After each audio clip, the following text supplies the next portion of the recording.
Ниту едно споменато лице нема никаков конфликт на интереси при распределувањето на парите од ланскиот конкурс на Агенцијата за филм за поддршка на долгометражни и краткометражни филмови. Со овие зборови, директорот на агенцијата ја демантира председателката на Transparency International Македонија, која вчера на прес кажа дека по представка на режисерот Милчо Манчевски спровеле мониторинг и анализа за начинот како се распределувале средствата од конкурсот, при што утврдиле судир на интереси во два случаи. Лазаревски покажа писмена изјава од Сашко Мицевски, со која тој го повлекол неговиот проект од конкурсот, се изземал од членството во Филмскиот совет, а и советот не дозволил да се одлучува за неговиот филм. А на барање на продуцентот на филмот на режисерката Ана Опачик, проектот бил повлечен од одлучување откако таа склучила договор со агенцијата да биде рецензент на апликациите за краткометражни филмови.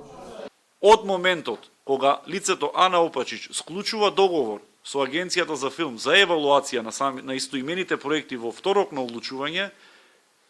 продуцентот поднесува барање за повлекување на самиот проект во фаза на одлучување. Филмскиот совет, односно телата на одлучување и на телата кои даваат мислење за прифаќање или одбивање на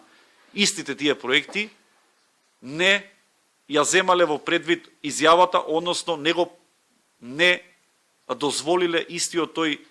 проект во кој учествува Сашко Мицевски да оди во фаза на одлучување. Директорот на агенцијата покажа и документ од спроведен вонреден надзор од инспектор во Министерството за култура во 2020 година, во кој се вели дека Бранко Петровски, член на Филмскиот совет и финансиски советник, и Ана Василевска, член на советот и рецензент, не го кршат законот за филмска дејност, зашто како вршители на тие надлежности не конкурирале со своји проекти во агенцијата. Двајцата беа разрешени од советот по представка на Манчевски, а Транспаренси реагираше дека одлучувале на конкурсот на кој тој се јавил. Сите документи од ланскиот конкурс од фаза на апликации до одлуки, Агенцијата за филм ги испратила до Transparency International без пролонгирање и не е јасен мотивот, вели Лазаревски, за искривување на вистината од страна на Тасева. Во вториот рок од ланскиот конкурс на Агенцијата за филм, најмногу пари, 713.000 евра, доби филмот Белиот на Игор Иванов, а на второ место е филмот на Милчо Манчевски Биста, за кој се одобрени 453.000 евра.